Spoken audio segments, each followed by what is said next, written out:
Hey guys, and welcome back to the Spruce and Linen channel. This is kind of the vlog. It's kind of an unboxing. Anyway, today we are unboxing the Stanwood Needlecraft Tabletop Yarn Swift. This isn't sponsored or anything, but I recently purchased this for myself and I thought you guys would want to see it. What's nice about this one versus the other style, which I should go get the other one. Hang on.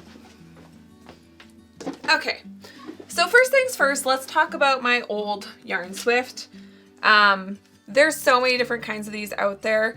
The all wood ones, at least this one, and I'm not gonna like trash anybody here, so, but there's lots of in this style. And basically what you do, if you don't know what a Yarn Swift is, it's for a skein of yarn. Some people say skein, some people say skein. When I was in college, all my instructors said skein, so that's what I say. Anyway, I digress. So this is a skein of yarn, and basically it is just a big old loop instead of an actual ball. So let's just do a little lesson here. When you first get a skein, one thing that's nice to do with it is you just kind of put your arms through it and do this, and it helps the yarn kind of unstick from itself. But anyway, a lot of yarn comes like this, like not so much ones that you're getting from like a big box craft store, but smaller yarn shops, they do skeins, or even like yarn mills. You'll get it in a skein versus a ball. So you have to ball it up yourself. Now, a while back, I did a direct comparison between the Knit Picks yarn ball winder and the Stanwood Needlecraft yarn ball winder. So I'll stick a link here so you can go check that one out. I like my Stanwood one so much. It's so much more efficient, but depending on where you're at and how many skeins of yarn you actually purchase, you might want the cheaper version. It's just, for me, I do a lot of winding of yarn, so I needed something a little bit better, and I love that one. But anyway, so basically what you do with an umbrella Swift, which is this one, is this one you have to put on a table. And can we just, I'm gonna show you this terrible sound that this makes. Oh, I can't. I'm sorry for doing this to your ears, but I want you to know my struggle here. So again, all wood, so that's gonna happen. So that's maybe not the best choice of umbrella Swift, and there are metal ones, but basically you clamp this onto your table and it goes up and down like this, depending on the size of your skein. So that part is really good, because then even if your skein is really big or if it's really small, you can adjust this accordingly. Another thing I don't like about this one though is that we have another wood crank here, and mine is so hard to tighten up. And so it's inefficient, and I just hate it. So I was like, it's time for a new one. So now we're gonna get started with the unboxing of this Stanwood Needlecraft Tabletop Yarn Swift. Now, a few things I like about this. It's tabletop, meaning you can put it on any surface, and it is adjustable. And we're just gonna get right into this. So I purchased this from, I think I got it on Amazon. You can buy directly from their website as well, but I am in Canada, and the way that the pricing and shipping worked out, it was cheaper to get it on Amazon. So I don't know who the actual seller is via Amazon. It might actually be Stanwood themselves selling it on Amazon. So if you didn't know, there are tons of small businesses that sell on Amazon. And let's get right into it. So we've got these two really big main pieces here. Some instructions. These are the little dowels that will be the adjusters. And then we got some feet, and that's everything. So what I like about this already too is it does obviously pack up pretty nice and small, so it's not going to take up a lot of space when you need to put it away. So that's nice. Right away I noticed that there are actual measurements on these different slots. So we have 72 inches, 63, 54, 46, 38, and 30 inches. So that'll be your skein size. So there's actually another reason why I purchased this. Looking at the way that this is adjustable, I think this is going to be amazing for cutting fringe. So obviously you're limited to 72 inches, but this is going to be really handy. So we'll get into that after I unpackage this, but I think this is all pretty straightforward. But it does come with like a little instruction sheet. Yeah, pretty straightforward. It's all just kind of like friction fit. There's nothing to screw in. So that's going to make it really easy to put together and take apart whenever I need to. So I like that. Because obviously with the size of this thing, if it had to stay put together all the time, that would be kind of,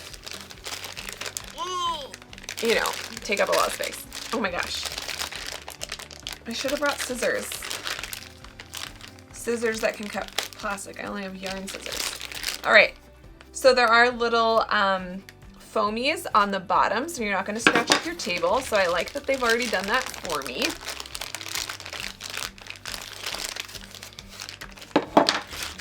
And basically, it looks pretty simple. So this short little dowel guy is going to go in there,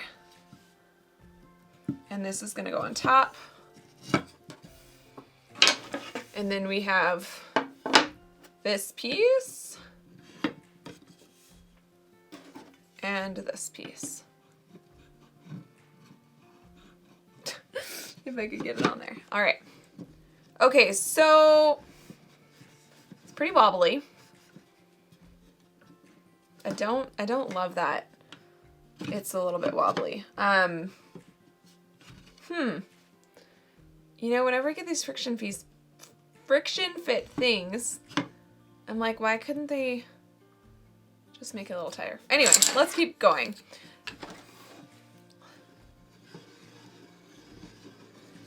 It's not terrible, but I mean, it is kind of wobbly. But again, it is just a tabletop one, so I guess that's just going to be part of it. So what's nice, and let's figure out what size this skein of yarn is. Excuse me while I grab my measuring tape. So this one is going to be in the 30-inch range, which is the smallest. Which I'm not sure totally makes sense.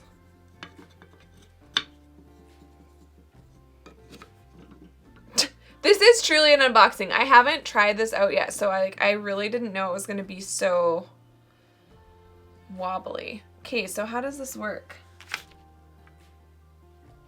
Okay, I get it. So this would be if the actual circumference was 30 inches, but I believe mine is going to be more actually in the 63-inch range. So what I'm going to do is I'm going to leave the third peg out and wrap this around the 3 of them. And then come in with the third one so I can really, because you kind of want your skein to be a bit taut when you're winding a ball of yarn. So that seems about right. So that measurement I took was pretty accurate. So, I mean, it seems to really, like, it spins nicely. So realistically, there's nothing wrong with that. So I think that would work. But what I was really excited about with this is that what I wanted to do with it on top of being able to wind, obviously, skeins onto it, what I wanted to know is if I could actually wind fringe onto it. So I'm just gonna like have this random ball of yarn. Now, what I want to know how accurately these are spread out. So I'm just gonna measure. Ugh. Okay, yeah, so I would say that is gonna be about 63 inches, which would give us, you know, 31.5 inches for fringe. So my thought with this was actually to be able to kind of, you know, like even if you were to tie a bit of a knot on one end, and then be able to, oh yeah. So be able to measure out your fringe like this. Is that not so smart? I've been wanting something like this. And what's nice about this, so yeah, I can totally cut my fringe this way. So that's so much nicer because I often use like a book, a chair, like anything that I have around. But what's nice about this is the consistency that it's going to give us because we're going around these dowels, not something soft like I often use like an upholstered chair. But what else is nice is that you can really customize this. So let's say this wasn't quite the length I wanted and I wanted it just like a hair shorter. Let's just spin this here. So what I could do then is I could just like move one of these pegs in to make it a little bit shorter. And obviously I would need an actual measurement, but there's like a lot of adjustments happening here. I'm just gonna get rid of this. So I think this is going to be just exactly what I wanted it to be in terms of being able to wind fringe. Like how much more enjoyable is what I'm doing right now than like wrapping it around a chair. Like you could even just like hold onto this if I was standing. But like, I think this is gonna be great. Still wish it was a little bit more sturdy. However, I think what you could do if you're like me and that's something that like kind of bothers you is there's a couple things you could do. You could, yeah, how could we fix this? Honestly, what I could do is just get a slightly bigger dowel or maybe like coat this current dowel with something so that it fits a little bit tighter in there. You don't want it super tight if you're wanting to take this thing apart, but I think I'm just gonna slip this off so we can keep looking at this here. But you see how it's like, everything's fitting really loosely. So my thought is that there's probably, like that's not, I mean, it's pretty loose. I mean, most likely I'll never get to actually fixing this the way I want it, but my initial thoughts would be to just try to either get a dowel that's slightly bigger than this from the hardware store, and then, or coating this with something to make it fit a little bit tighter. And then I think that would be enough. See, the other issue is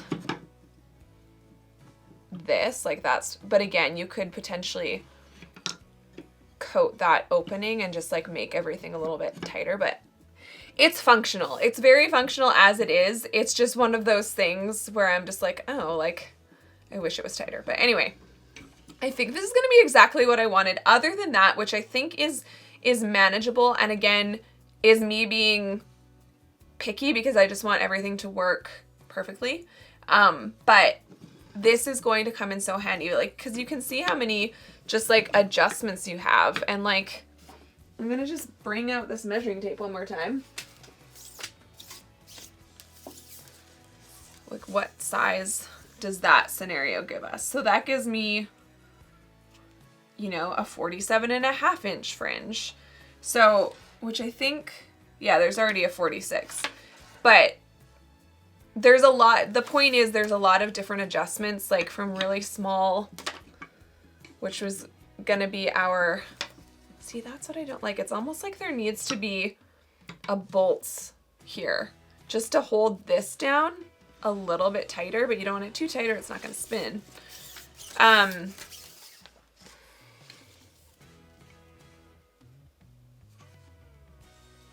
So it's not, see, this is a little under 30 inches, but you know, there you have plenty long enough fringe for like a mini woven wall hanging. So this is really going to be the full range of fringe that I would be cutting most of the time. Because again, 72 inches is, what is that, 6 feet? Yeah.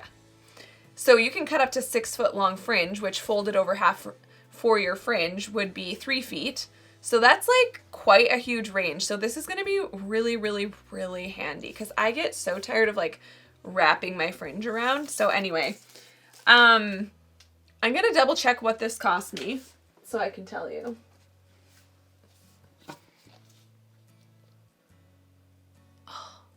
Don't you hate when that happens, when you buy something from Amazon and then shortly after it disappears? There are other brands that make this. This one is called an Amish style Yarn Swift. So there are other brands. Because I already had the Stanwood Needlecraft yarn ball winder, I kind of felt like I can trust the brand. But there are other versions of it here on Amazon, or I'm sure there's lots on Etsy as well. But that is so strange. That's so frustrating. So if you go to stanwoodimports.com, you'll find this one. It's $25.95 US. I believe when I was looking at it, when there was that original listing on Amazon, I think it ended up being like $55 Canadian or something like that with free shipping, which is actually cheaper than buying it from the site, but that might be your best option at this point. But if you're wanting something like this, you can just search like Amish style Yarn Swift, and that is what this is. So again, I think I'm quite happy with this purchase. It's going to do what I want it to do. All that I have to complain about it is the lack of, like, I don't love the way it fits. I don't love how wobbly it is. However, it is meant for winding yarn, so it's not really going to get this motion very much like I keep doing. It's all going to be this way, and as you can see, when it is spinning, it's totally fine. So I'm happy with this purchase. It's solid wood. I love the adjustments on it. Like I said, you'll probably be seeing me in videos using this for cutting my fringe. So there's a little unboxing for you. Do you guys have yarn tools that you love, and do you want to see more of these kind of unboxing things with different yarn tools? Because obviously I love them. Again, this isn't sponsored or anything. I bought this myself, but I thought I would share because I know that, you know, you don't always want to buy new things without seeing someone else use them first. So hopefully this gives you kind of a good look at what it's like and what I personally would improve. But as I said, it's going to do what I want it to do, so I'm not looking to get rid of it or anything. I think there could be improvements, and you know, that's like most things. So anyway, if you like this video, please hit that like button, subscribe, and click the bell to get notifications when I post new videos. Thanks so much for watching, and I'll see you on the next one.